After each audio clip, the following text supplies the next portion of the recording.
नमोस्तु महर्षि, नमोस्तु महर्षि, नमोस्तु महर्षि। जैन संस्कृति का अद्भुत आयाम आयतन परम पूज्य गुरुदेव की परिकल्पना गुणायतन। भव्यजनों, गुरुदेव की परिकल्पना कुछ ही माहों में अशेष होने वाली है और उसमें कारण बन रहे आपका उदार मन, आपकी उदारता, आपके जीवन की संचित श्रम राशि जो आपने यहाँ प्रदान करके अपने जीवन धन्य किया है, उसके माध्यम से ही हम गुरुदेव की इस बड़ी कल्पना को साकार करने में समर्थ हो पा रहे हैं। अतः आपको बारंबार साधुवाद और आज तथा पीछे और आगे जो जुड़ने वाले हैं उन सभी दानदाताओं का मैं वंदन करता हुआ गुरुदेव के चरणों से आप सबको जोड़ रहा हूँ। मैं महाश्री इस कार्यक्रम को ऑनलाइन प्रश्नों के माध्यम से प्रारंभ करना चाहता हूँ। कुछ ऑनलाइन प्रश्न। श्रीमती गुणमाला निर्मल कुमार जैन, रुठियाई, जिला गुना, ये आपके चरणों में बारंबार नमस्ते करते हुए जानना चाहती हैं कि अब काल लब्धि बलते दयाल, तुम दर्शन पाए भयो खुशाल। तो गुरुदेव, जब काल लब्धि आएगी तभी हमको गुरु प्रभु के दर्शन होंगे, और अगर नहीं होते हैं तो हमारा दोष नहीं है, वो तो हमारी काल लब्धि नहीं आई। यह तर्क कहाँ तक उचित है, कृपया समाधान कीजिए।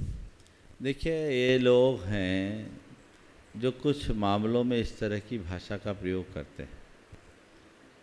अपनी कमजोरी को काल पर थोपने का ये बहुत अच्छा बहाना है कि भगवान अब क्या करे, मेरी होनहारी खोटी है इसलिए मैं ऐसा हूँ, जब मेरा समय आएगा तब मैं तर जाऊँगा। ये सब जो भाषा है ये बहाने की भाषा है, और ऐसे लोगों का कब समय आएगा भगवान ही जानते हैं। ये बात सत्य है, कोई भी कार्य समय पर ही पूरा होता है, लेकिन हमें समय पर के भरोसे बैठने का उपदेश नहीं, हमारे लिए समय पर अपना काम करने का उपदेश है। अपने पुरुषार्थ के पराक्रम से जब हम सही दिशा में आगे बढ़ते हैं तो हम अपना भवितव्य सुधार सकते हैं। केवल इसी बहाने हम कर ले तब तो फिर ऐसे लोगों को मोक्ष मार्ग प्रकाशक में एक बहुत अच्छी बात कही। वहाँ कहा कि मेरा जब होनहार होगा तो मैं तर जाऊँगा। तो उन्होंने कहा तू खान पान व्यापार आदि में तो उद्यम करे है और यहाँ होनहार बतावे है, सो जानिए है तेरा साचा श्रद्धान यहाँ है नाही, झूठी मानादिक ते बातें बतावे।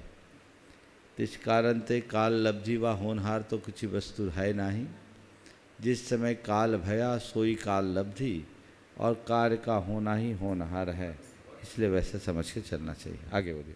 गुरुदेव खुशहाल जी जैन, अहमदाबाद से एक अद्भुत प्रश्न, बढ़िया प्रश्न कर रहे हैं। भगवान गुरुदेव, जैन भगवान की प्रतिमा विराजमान करने की महिमा क्या है, कृपया बताएं। जिनेन्द्र भगवान की प्रतिमा विराजमान करने की महिमा आपने पूछा है।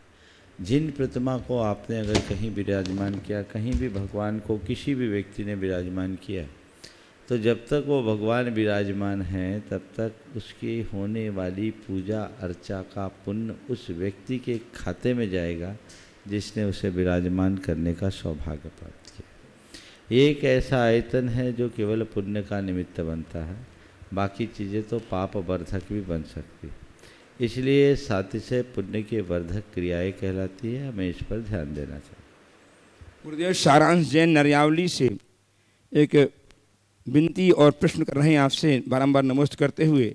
मेरे गांव में भगवान आदिनाथ की 13.5 फीट ऊंची प्रतिमा एवं अन्य 3 बड़ी बड़ी प्रतिमाएं करीब 10 साल पहले आई हुई थीं, जिनकी प्राण प्रतिष्ठा अभी तक नहीं हो पाई। भगवान आदिनाथ की प्रतिमा के लिए नया मंदिर बन रहा है, जिसका भी फाउंडेशन काम ही हो पाया है। अभी कितना वक्त लगेगा उसका कोई पता नहीं है, और अन्य 3 प्रतिमाओं का क्या होगा अभी इसका भी कुछ नहीं कहा जा सकता, क्योंकि हमारी समाज बहुत छोटी है। गुरुदेव, मुझे लगता है कि अभी तक इन प्रतिमाओं की प्राण प्रतिष्ठा नहीं होने से समाज पर प्रतिकूल प्रभाव पड़ रहा है। गुरुदेव, मेरा यह निजी विश्लेषण है कि समाज के लगभग सभी घरों में कोई एक व्यक्ति तो बीमार ही है, और अन्य तरीकों से क्या प्रतिकूल प्रभाव पड़ रहा है इसका मुझे पता नहीं। गुरुदेव, मैं और मेरा परिवार हमेशा से ही समाज और धर्म के कार्यों में तन मन और जितनी क्षमता है उतने धन से सहयोग करते हैं। गुरुदेव, मैं और मेरा परिवार धार्मिक कार्यों में कभी भी बाधा डालने का काम और समाज से देश भावना नहीं रखते हैं, हमेशा ही सभी का सहयोग भान रखते हैं। कृपया बताएं कि ऐसे में क्या होगा। देखिए, भगवान छोटी समाज है, बड़ा मंदिर बनाने का संकल्प लिया है तो बड़े कार्यों में समय तो लगता ही। अब भगवान आ गए हैं, निश्चित विघ्न व्यवधान है, उसके पीछे और भी कोई कारण हो सकते हैं। अब उस तरफ देखने की जगह श्रेयांसी बहुविज्ञानी की उक्ति को ध्यान में रखते हुए इससे घबराना नहीं चाहिए और भावना भावना चाहिए कि जल्दी से जल्दी हमारी भावना साकार हो और भगवान को भव्य मंदिर में विराजमान किया जा सके। चलो। गुरुदेव प्रवीण सिंघई गढ़ाकोटा सागर से आपके चरणों में बारंबार नमोस्तु करते कहते हैं कि धन से खुशी नहीं खरीदी जा सकती, मगर इससे खुशी के किनारे तक पहुँचे जाने वाली नाव खरीदी जा सकती है। तो हे गुरुवर, हमारे जीवन का लक्ष्य धन का अर्जन होना चाहिए अथवा सुख व समृद्धि का होना चाहिए? धन से खुशी नहीं खरीदी जा सकती, पर खुशी के किनारे तक ले जाने वाली नाव जरूर खरीदी जा सकती है। आपने पूछा है हमारे जीवन का लक्ष्य धन होना चाहिए या खुशी होनी चाहिए। मैं सवाल करता हूँ, धन का अर्जन भी व्यक्ति किस उद्देश्य से करता है? धन क्यों कमाता है? इसलिए कि हम सुख शांतिपूर्वक अपना जीवन बिता सके, हमारे जीवन में खुशियाँ हों। यदि आपका मूल मोटिव खुशी है तो हमें प्रमुखता खुशी ही को ही देना चाहिए।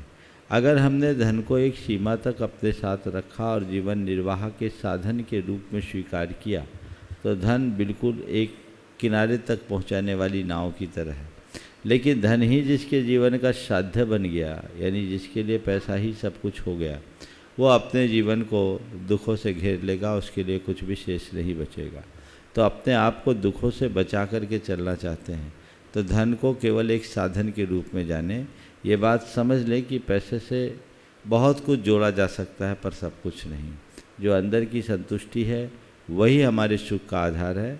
इसलिए मुझसे अगर पूछे तो एक पंक्ति में मैं यही कहूँगा कि संपन्नता से बड़ी प्रसन्नता है और मैं उस संपन्नता को अर्थहीन मानता हूँ। इससे खुशी नहीं खरीदी जा सकती, मगर इससे खुशी के किनारे तक पहुँचे जाने वाली नाव खरीदी जा सकती है। तो हे गुरुवर, हमारे जीवन का लक्ष्य धन का अर्जन होना चाहिए अथवा सुख व समृद्धि का होना चाहिए? धन से खुशी नहीं खरीदी जा सकती, पर खुशी के किनारे तक ले जाने वाली नाव जरूर खरीदी जा सकती है। आपने पूछा है हमारे जीवन का लक्ष्य धन होना चाहिए या खुशी होनी चाहिए। मैं सवाल करता हूँ, धन का अर्जन भी व्यक्ति किस उद्देश्य से करता है? धन क्यों कमाता है? इसलिए कि हम सुख शांतिपूर्वक अपना जीवन बिता सके, हमारे जीवन में खुशियाँ हों। यदि आपका मूल मोटिव खुशी है तो हमें प्रमुखता खुशी ही को ही देना चाहिए।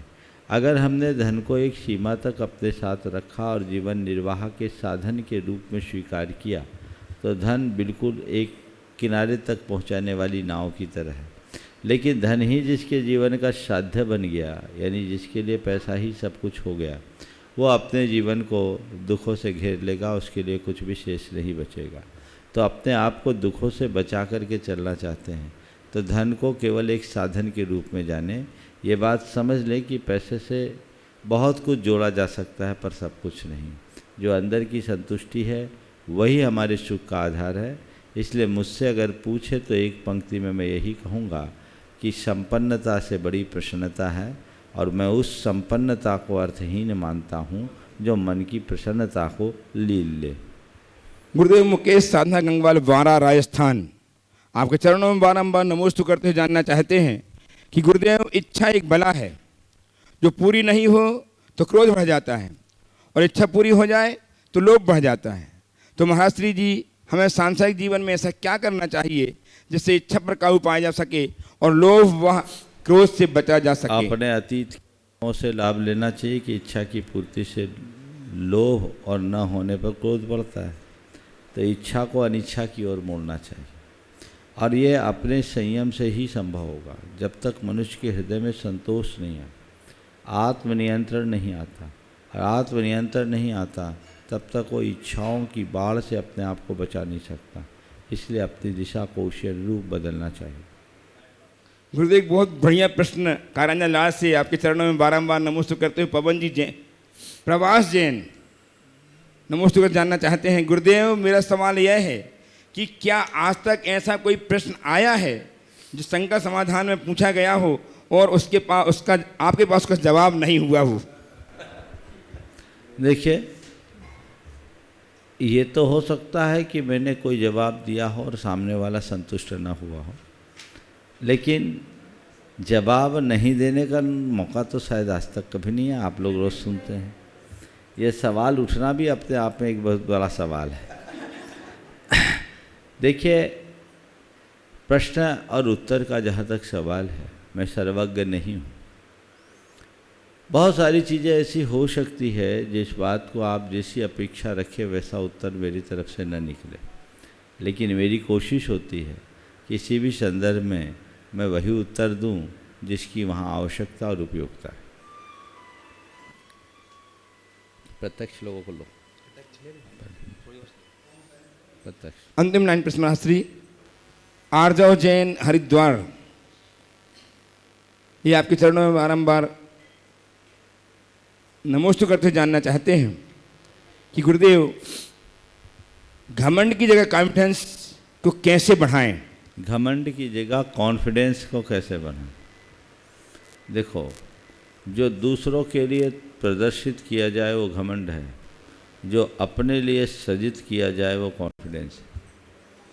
कॉन्फिडेंस अपना होता है, घमंड दूसरों की तरफ होती है। हम जब भी घमंड से भरते हैं तो अपने आप को बेहतर साबित करने की कोशिश करते हैं, और जब हम कॉन्फिडेंस से भरते हैं तो अपने आप को बेहतर बनाने का प्रयास करते हैं। दूसरों के सामने अपने आप को बेहतर दिखाने की वृत्ति घमंड की परिणति है, और अपने जीवन को बेहतर बनाने का प्रयास आत्मविश्वास का प्रभाव है।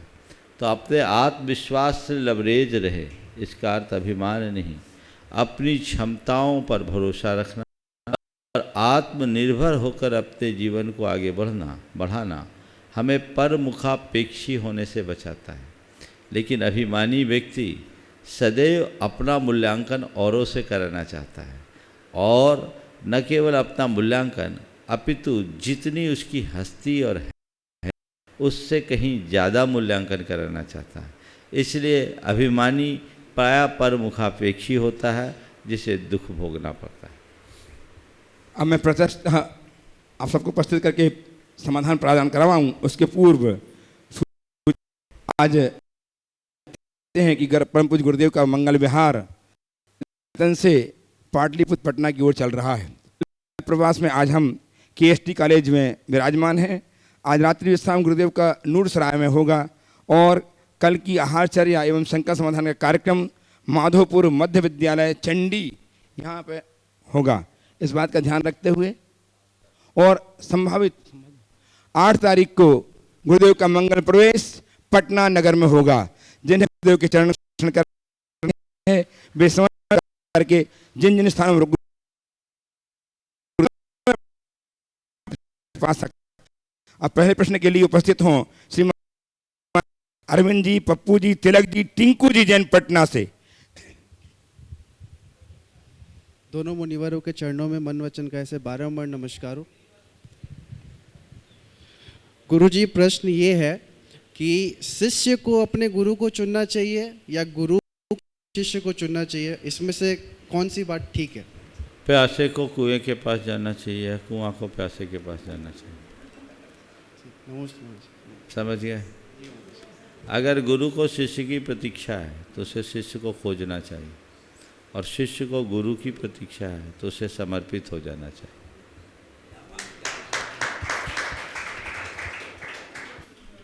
उपस्थित हों श्रीमान प्रशांत जी विनायक हजारीबाग से, और तैयार रहें श्री सुभाष जी, पूनम जी जैन, CEO गुणायतन दिल्ली। सभी साथियों के साथ करो। अच्छा, सबके इकट्ठे कर दें इनके 2 बार सभी। नमोस्तु महाराज श्री। सभी लोग नमोस्तु महाराज श्री। महाराज श्री, मेरा प्रश्न है पितृ से रिलेटेड। पितृ जो बोलते हैं, जैसे परिंदा में ग्लास भर के पानी रखते हैं तो ग्लास खाली हो जाता है, या जिनके घर में पितृ होते हैं वो बोलते हैं कि जिनको दिखाई दे रहे हो तो वो बोलते हैं इस घर में चोरी की घटनाएं बढ़ गई हैं तो मैं आज गेट के ही पास बैठूंगा। तो क्या ऐसी घटनाएं होती हैं? अगर होती हैं तो क्या समाधान है ये सब का? देखो, ये सब मानो तो है, नहीं मानो तो कुछ नहीं। दुनिया में बहुत थोड़े लोग हैं जो इस बातों को मानते हैं। जैन धर्म में तो इस तरह की बातों पर कोई विश्वास ही नहीं। वो तो कहते हैं कि जीते जी अपने माँ बाप के प्रति श्रद्धा रखो तो मरने के बाद श्राद्ध करने की भी ज़रूरत नहीं। किसी तरह का पितृतर्पण का विधान जैन धर्म में नहीं। दुनिया के और भी बहुत सारे लोग हैं जो इस तरह की मान्यताओं पर कोई विश्वास नहीं करते, उनको तो कोई पितृदोष नहीं लगता। ये मन की कमजोरी, और लोग इस तरह का कार्य करते हैं। अब जिसकी जो धार्मिक आस्था उसके अनुरूप वो करे, मैं इसमें कोई टिप्पणी नहीं करता, लेकिन इन सब चीज़ों का औचित्य नहीं। जो व्यक्ति मर गया वो कहीं ना कहीं जन्म लेगा। आज अपने से अनुमान लगाओ, हमने जन्म लिया, कभी हमें अपने पूर्व जन्म की स्मृति आई? कभी ऐसा लगता है कि हम किसी को विलखते छोड़ के आए, हमारा कोई परिवार होगा, हमारे बाल बच्चे होंगे, हमारी पत्नी होगी, हमारे ये होंगे वो होंगे? कुछ नहीं होता। लेकिन एक मान्यता है जो इस तरह के पितरों पर विश्वास रखते हैं और उसके लिए फिर अनेक प्रकार के ठटकर्म भी किया करते हैं, और उनमें जितने भी प्रकार के कर्मकांड होते हैं उनमें ढेर सारे आडंबर जुड़ जाते हैं। जैन धर्म इस तरह के आडंबर युक्त क्रियाओं को कोई मान्यता नहीं देता। मैं एक घटना बता रहा हूँ। 2008 में हमारा गया चातुर्मास हुआ। गया के चातुर्मास में वहाँ के बहुत सारे स्थानीय बंधु जुड़े, और वहाँ के एक बड़े प्रतिष्ठित व्यवसायी थे जो हमारे रामायण गीता ज्ञान वर्षा के संयोजक भी थे। उन्होंने एक दिन आकर के मुझसे कहा, उनका नाम था अखोरी गोपाल। उन्होंने मुझसे आकर कहा, महाराज जी आज जैन होने का फ़ायदा मुझे मिल गया। बोले जैन होने का फ़ायदा? बोले हाँ महाराज फ़ायदा हो गया, बहुत बड़ा फ़ायदा। बोले हमारे 51,000 बच गए। हमने पूछा मामला क्या है?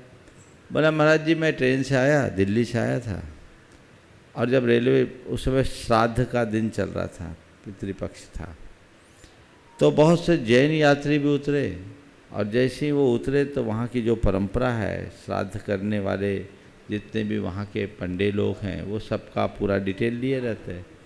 तो बोला कुछ यात्री रुके, उनने कहा हम जैन हैं, तो उनसे उनने कुछ टच नहीं किया।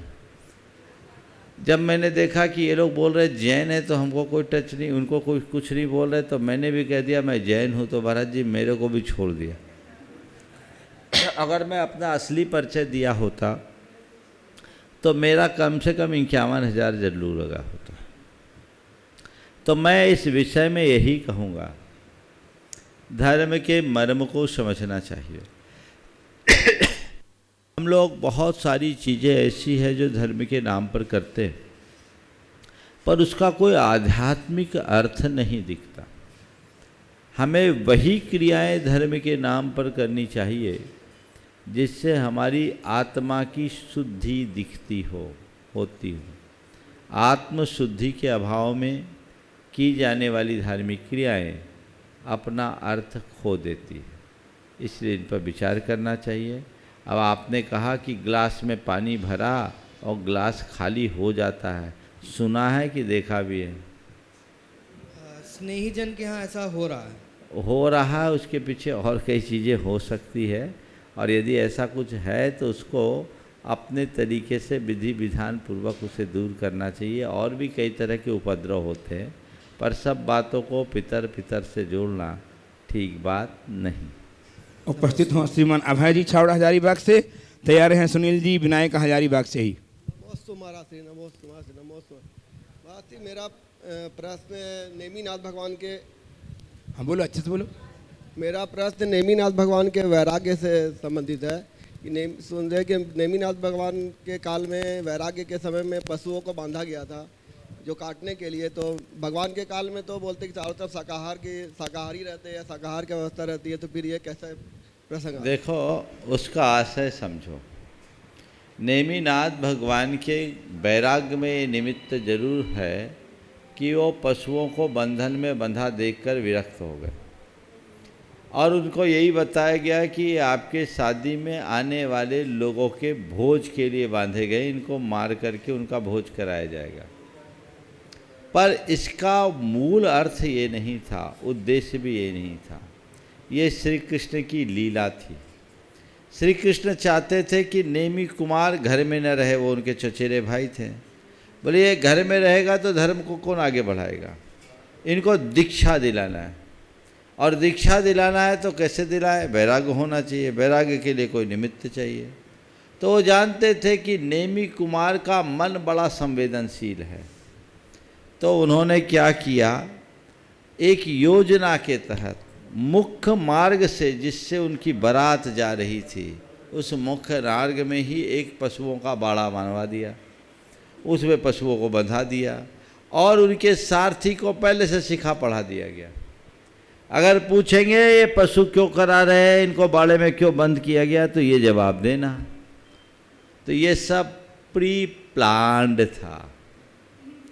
सुनो पूरी बात सुनो, प्री प्लान्ड था। ये जब सुना तो नेमी कुमार का मन विरक्त हो गया। वो कहे यहाँ ऐसे संसार में रहने से क्या फ़ायदा।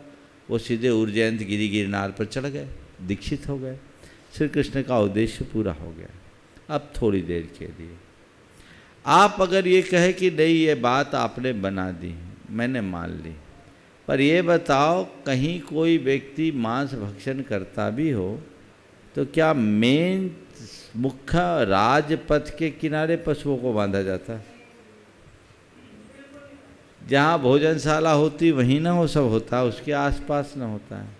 ये तो योजनाबद्ध तरीके से वैसे उनको रखा गया था और बाड़े से पशुओं को मुक्त करा दिया गया, हिंसा भी नहीं हुई।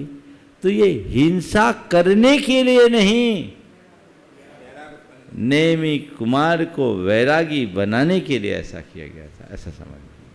आइए श्रीमान सुनील जी विनायका हजारीबाग से ही तैयार है, अमर जी विनायका हजारीबाग। नंदीश्वर द्वीप में सूरज चांद नहीं होती है तो प्रतिमा कैसे देखते हैं? देखिए सूरज चांद तो है, पर हमारी तरह वो घूमते नहीं, यहाँ की तरह स्थिर रहते हैं, तो वहाँ दिन और रात का भेद नहीं। अब वहाँ अंधेरा नहीं है, समझ गए, वहाँ सहज उजाला है। स्वर्गों में भी ऐसा ही होता है। तो वहाँ का स्वाभाविक प्रकाश है। हमारे यहाँ तो कभी प्रकाश होता है, अंधकार होता है, इसलिए हमको दिन की प्रतीक्षा करनी पड़ती है। वहाँ दिन रात का भेद ही नहीं है, स्वाभाविक प्रकाश के कारण वहाँ वो सब का दर्शन। आइए श्रीमान अमरजी विनायका साहब हजारीबाग से और तैयार है श्रीमती ज्ञानेश्वरी जी, लेक्चरर KST कॉलेज। महाराज श्री आज की युवा पीढ़ी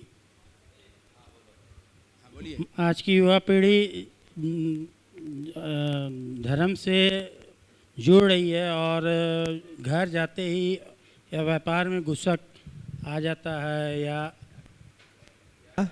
घर जाते ही या व्यापार में जाते ही किसी से बहस हो जाता है या गुस्सा आ जाता है, तो उसको नियंत्रण कैसे करें? बहुत अच्छा, तुम्हारा सवाल का आशय ये मुझे समझ में आ रहा है कि हम युवा लोग धर्म तो करते हैं, लेकिन घर परिवार में और अपने दुकान दफ्तर में अपने आप पर नियंत्रण नहीं कर पाते, तो हमारे धर्म करने का कोई लाभ हमें मिलेगा या नहीं, यही पूछ रहे हो ना।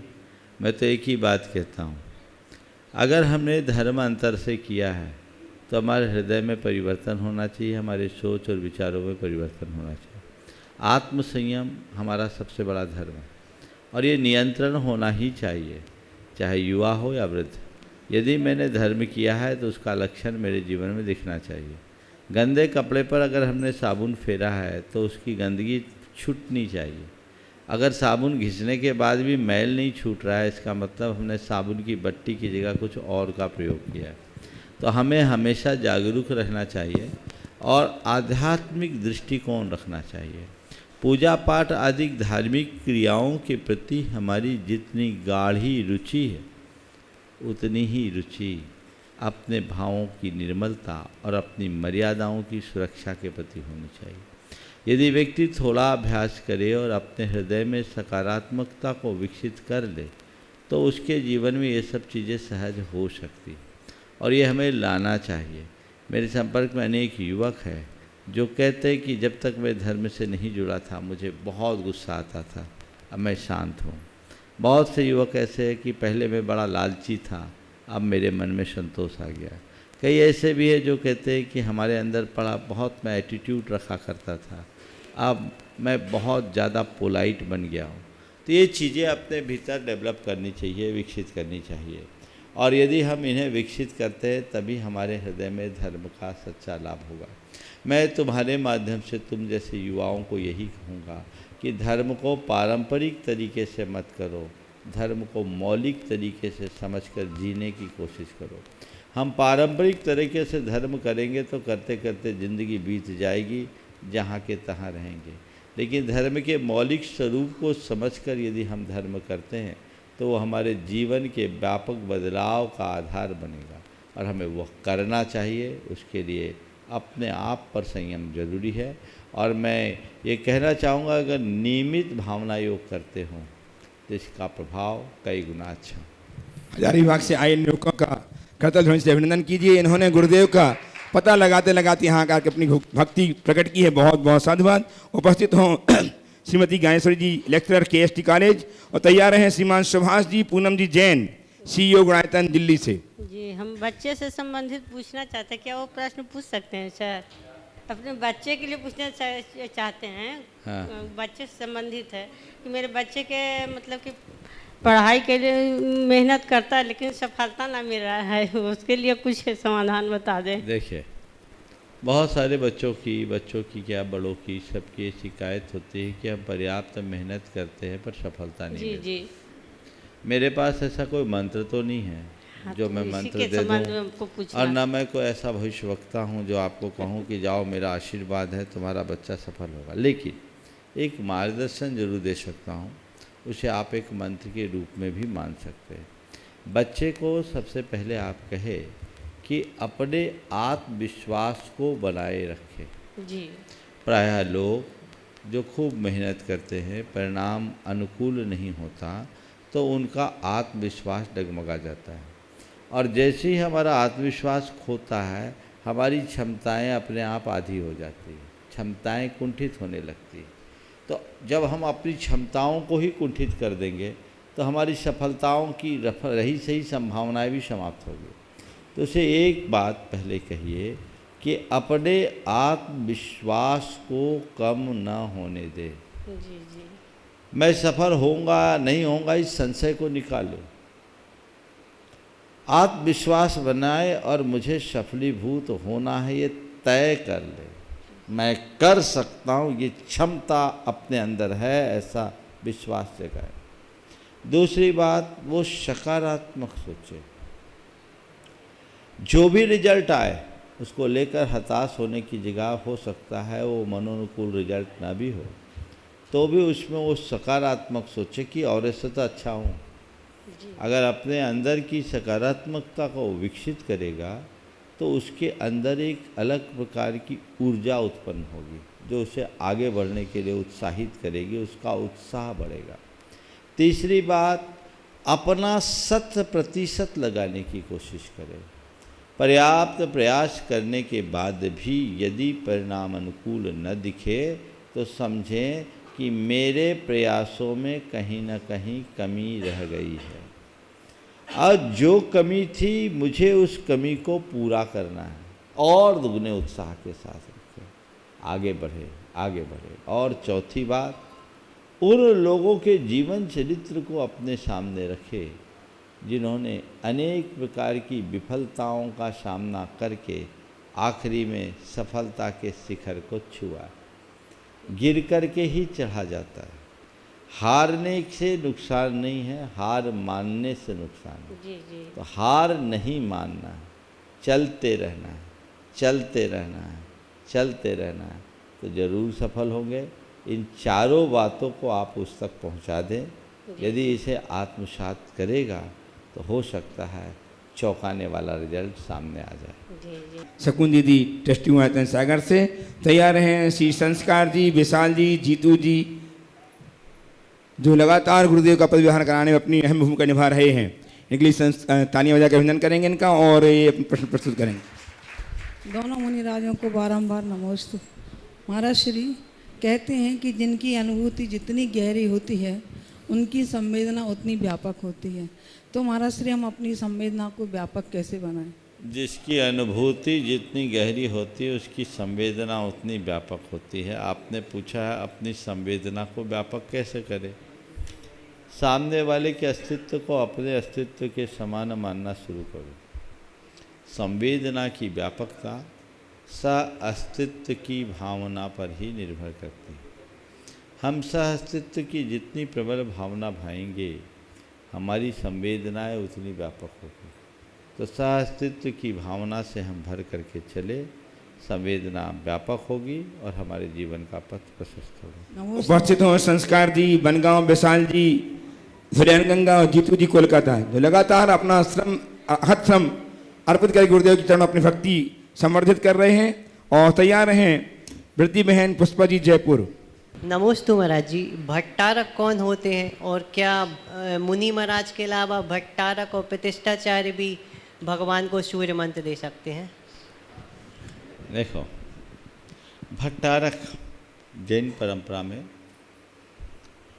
एक रूप में प्रकट हुए। इसके पहले हम इतिहास में जाना चाहें। जैन धर्म अपने निर्बाध गति से आगे बढ़ रहा था। 12वीं शताब्दी के प्रारंभ में जब मुगलों और यवनों का भारत में आतंक बढ़ा, तो उस समय दिगंबर मुनियों के स्वतंत्र विचरण में बाधा होने लगी। ऐसे मुनियों को निर्बाध जाने आने में कई जगह राजकीय रूप से रोक टोक किया जाने लगा। वो एक बड़ी विषम स्थिति थी। तो उस समय एक वसंत कीर्ति नाम के मुनि थे। उन्होंने एक बीच का रास्ता निकाला और वो रास्ता ऐसा कि जब शहर में जाना हो, आहारचर्या आदि करनी हो, तो एक लंगोटी लगा लेते, बाकी दिन भर दिगंबर रहते। और उन्होंने चूँकि ये मुनि मुद्रा या मुनि चर्या के अनुकूल नहीं था, इसलिए अपने आप को मुनि कहने की जगह भट्टारक कहना शुरू किया। और उनके माध्यम से भट्टारक परंपरा की शुरुआत हुई 12वीं शताब्दी में। फिर यह धीरे धीरे एक ही जगह रहने लगे, मठों में रहने लगे। मठों की संपत्तियां भी जुड़ने लगी। जैन मुनि तो एक जगह रहते नहीं, पर इनके साथ ऐसी व्यवस्थाएं हुई कि इनको एक जगह रहना पड़ा। और इनने एक सकारात्मक काम ये किया कि अपने मंदिरों मठों में रहकर हमारे शास्त्रों के लिपि प्रतिलिपि करा कर उनका संरक्षण किया, हमारे मंदिरों का भी संरक्षण किया। लेकिन एक दूसरा नकारात्मक प्रभाव इनका ये पड़ा कि इस काल में इनमें व्याप्त शिथिलता के कारण जैन धर्म में बहुत सारी ऐसी बातें जुड़ गई जिनका मूलभूत जैन धर्म से कोई नाता नहीं था। मूलभूत जैन तत्व ज्ञान को गौण करके खोटे कर्म कांडों को भी जैन धर्म में प्रवेश दिला दिया गया। ये इस तरह से भट्टारक परंपरा आगे बढ़ी। लेकिन भट्टारकों का एक योगदान भी था, जिन्होंने जैन संस्कृति को संरक्षण किया, जो इसका सकारात्मक पहलू था। इन भट्टारकों के युग में बहुत बड़े बड़े मंदिर भी बने। इनका बड़ा प्रभाव था, समाज में मान्य थे और उनकी प्रतिष्ठाएं भी हुई। दिगंबर जैन धर्म के अनुसार किसी भी जिनबिंब की या मूर्ति की प्रतिष्ठा दिगंबर मुनि के कर कमलों से ही हो सकती है। वे ही सूर्य मंत्र देने के अधिकारी हैं। लेकिन अपवादात्मक स्थिति में जहाँ दिगंबर मुनि सुलभ न हो, वहाँ प्रतिष्ठा कराने के लिए शास्त्रों में विधान आता है। जो प्रतिष्ठाचार्य है वे निर्वस्त्र होकर एकांत में सूर्य मंत्र दे। तो भट्टारकों ने भी अपने काल में ऐसा किया। वो दिगंबर होकर के सूर्य मंत्र दिए। पंडितों ने और अन्य प्रतिष्ठाचार्यों ने भी यदि कहीं किया है, प्रतिष्ठा करा है, तो दिगंबर होकर के। लेकिन ये केवल अपवादात्मक स्थिति में ही स्वीकार्य है। जहाँ प्रत्यक्ष रूप से हमें दिगंबर मुनि सुलभ हो, वहाँ किसी अन्य के द्वारा ये सब करना उचित नहीं।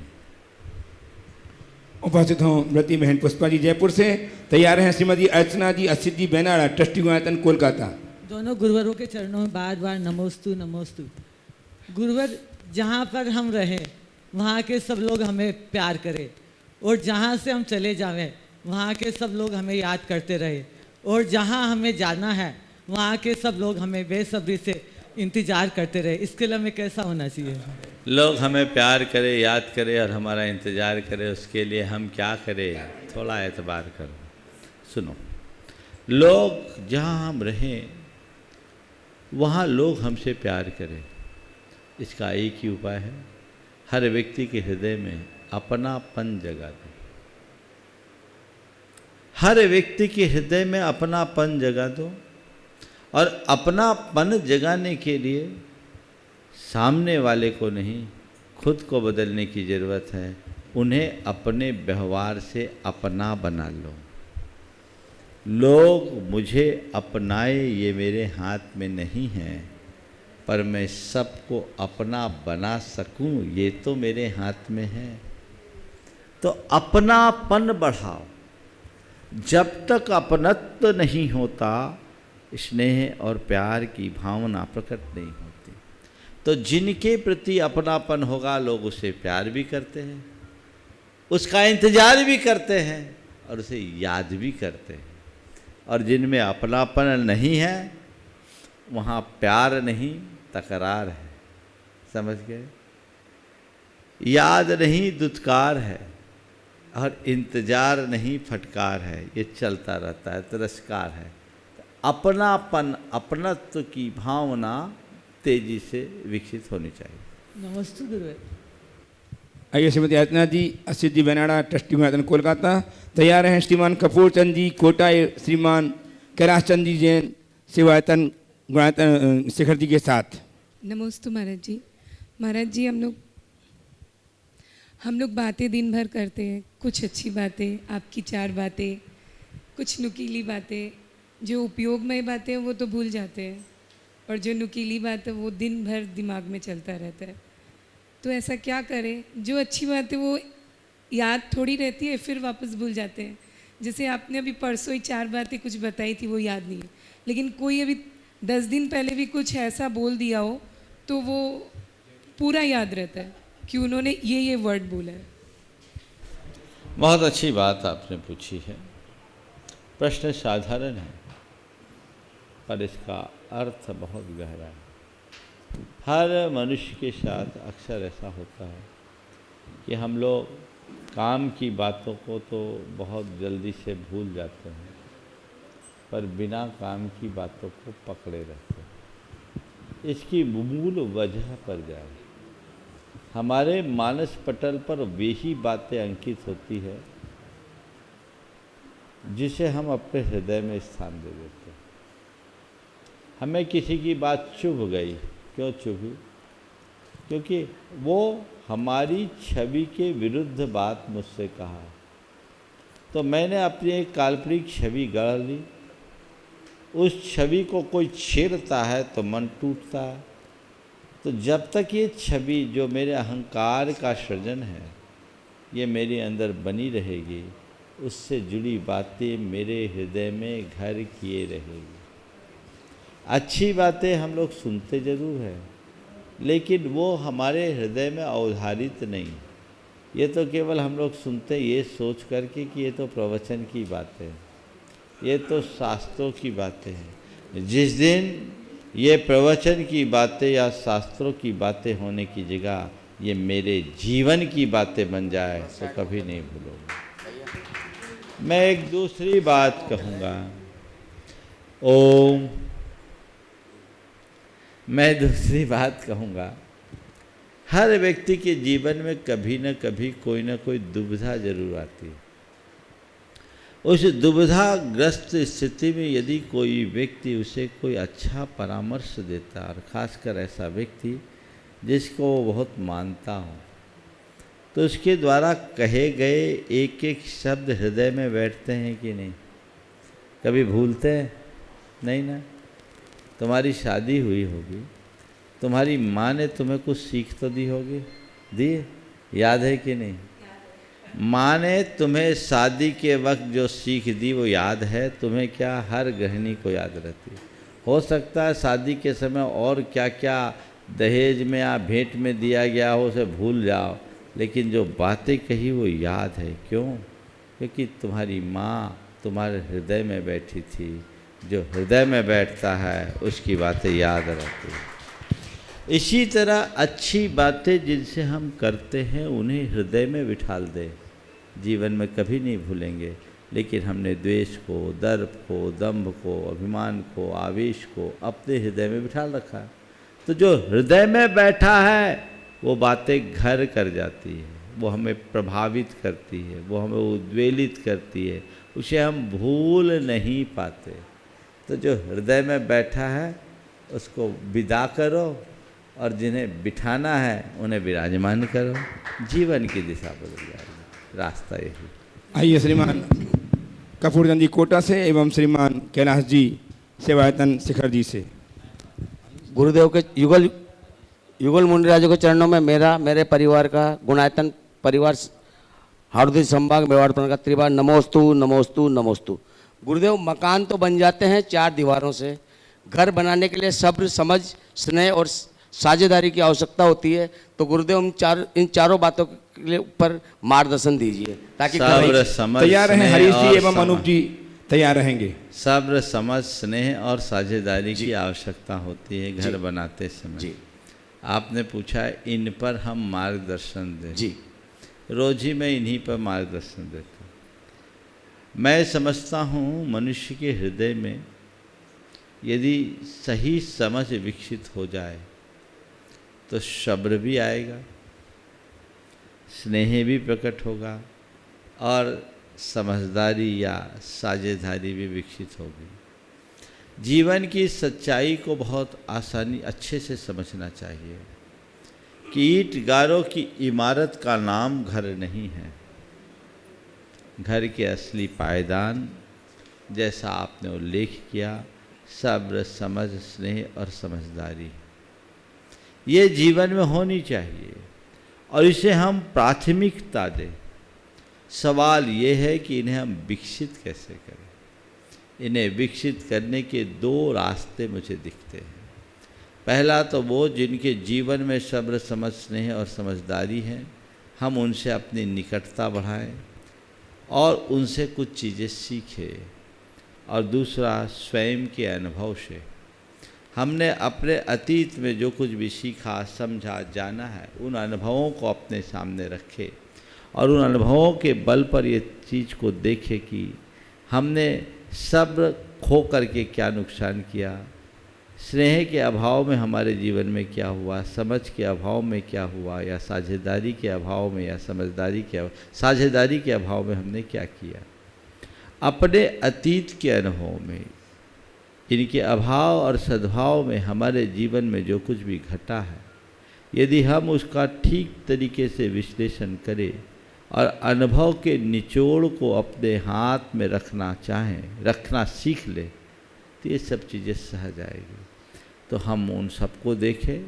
बहुत सारे परिवारों में हम देखते आज परस्पर में बड़ा प्रेम, सद्भाव दिखता है। उसके पीछे मूल तत्व ये है, ये जीवन की मूलभूत तत्व है जिसे हमें अपनाना ही चाहिए। नमस्ते गुरुदेव। नमस्ते। आइए श्रीमान हरीश जी टेस्टी गुणायतन दिल्ली से एवं से अनूप जी पटना से। अनूप जी अनिल जी के साथ कल का स्थान बताएंगे। अनिल जी पटना। अनिल नहीं, अनूप। अनिल अनूप दोनों पे हैं। हाँ बोलो। उच्च माध्यमिक विद्यालय माधोपुर। हाँ बोला, अच्छे से बोल दो, डरो नहीं। उच्च दिन भर माध्यमिक व्यवस्था में लगे रहते हैं। विद्यालय कैलाश जी खड़े हो माधोपुर। जाओ अभी। हाँ कैलाश जी भी आ जाए साथ में, अनिल जी भी आ जाए पटना साथ में, और बोले अपनी बात कहाँ रात को रुकना है। कल का यहाँ से 12 किलोमीटर दूर उच्च माध्यमिक विद्यालय। यहाँ से नहीं बाबा, आज रात में कहाँ, ये तो बोलो। आज रात्रि विश्राम है। जिला शिक्षा प्रशिक्षण संस्थान नूरसराय। हाँ, इसके बाद यहाँ से 7.4 किलोमीटर। हाँ, और वहाँ से 12 किलोमीटर दूर उच्च माध्यमिक विद्यालय माधोपुर चंडी। बहुत सुंदर। चलिए, करना है, सवाल नहीं, चलिए। सभी गुरु भक्तों से पुनः हर्षित मन से मैं सूचित कर रहा हूँ कि 14/4/22 जिस दिन दिनवान गुरुवार भगवान महावीर स्वामी के जन्म कल्याण महोत्सव जो पाटलिपुत्र पटना में गुरुदेव के सानिध्य में बड़ी धूमधाम से संपन्न होगा, और संपन्न होगा गुरुदेव का 35वां दीक्षा दिवस समारोह।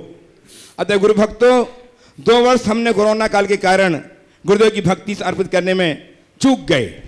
अब न चूकें, अपने टिकट आरक्षित करा लें और 14 तारीख की सुबह तक गुरुदेव के श्री चरणों में पहुंच करके अपनी भक्ति अर्पित करने का सौभाग्य प्राप्त करें। दिन गुरुवार जब भगवान महावीर स्वामी का 2621वां जन्म कल्याण महोत्सव होगा, उस दिन हम गुरुदेव का 35वां दीक्षा दिवस मनाएंगे।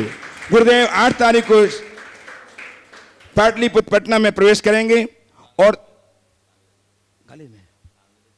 कांग्रेस मैदान में गुरुदेव का प्रवेश होगा। और उसी दिन 14 तारीख के दिन, जबकि हम तो बोल दिया, 8 तारीख को गुरुदेव का मंगल प्रवेश कांग्रेस मैदान पटना में प्रवेश होगा।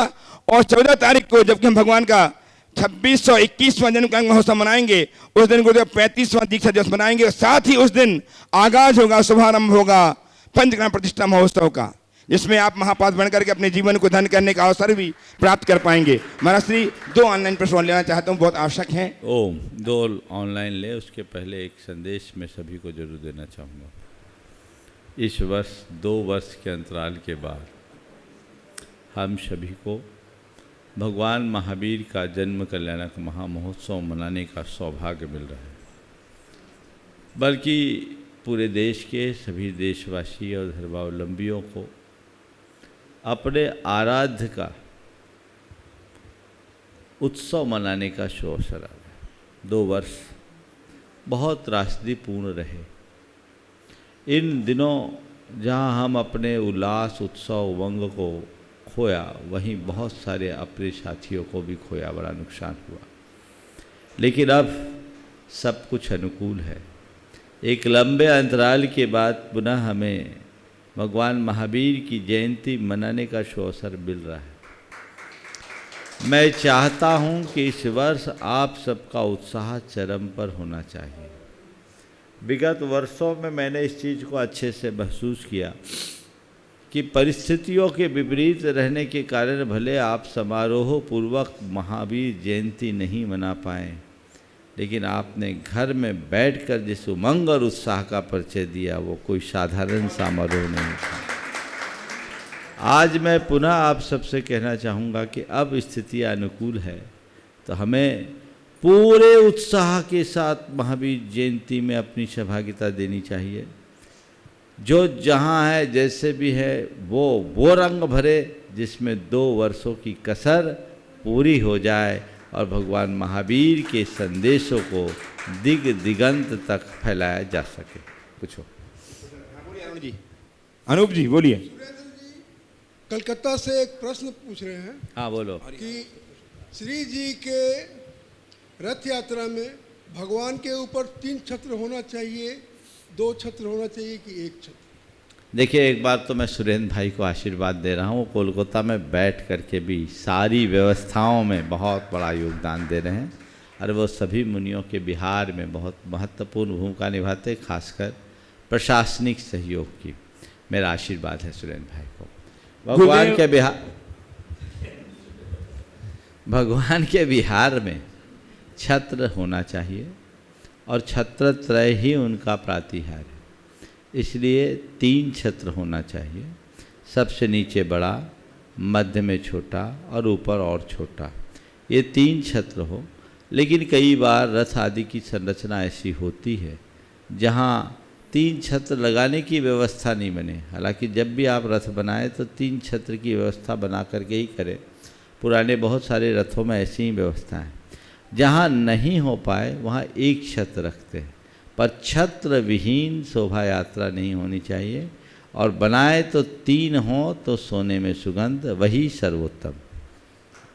गुरुदेव प्रेमी परिवार से अरिहंत जी, पायल जी, हितंकर जी जैन, कटनी सतना, आपके चरणों में बारंबार नमोस्तु करते जानना चाहते हैं कि गुरुदेव, हमने बचपन से सुना है कि जैन कुल में जन्म बड़े भाग्य से मिलता है।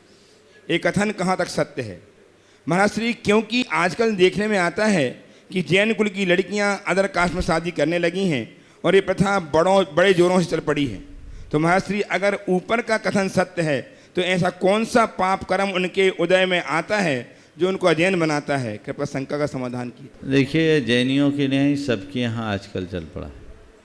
लोगों को अपने कुल का जो गौरव और मर्यादा है वो सब भूल रहे हैं और विधर्म विवाह के परिणाम स्वरूप हमारी समाज और समाज की जो आंतरिक संरचना है वो छिन्न भिन्न हो रही। भारतीय समाज में जो व्यवस्थाएं दी गई, यदि उन मूल्यों को आत्मसात करके हम चले तभी हम अपने समाज और सामाजिकता को सुरक्षित रखने में समर्थ हो सकेंगे। आजकल ये सब छिन्न भिन्न है और ऐसा उन लोगों के लिए है जिनको आज धर्म की मर्यादा का बोध नहीं, जाति की मर्यादा का बोध नहीं, कुल की मर्यादा का बोध नहीं और स्वयं के जीवन की मर्यादा का भी भान नहीं।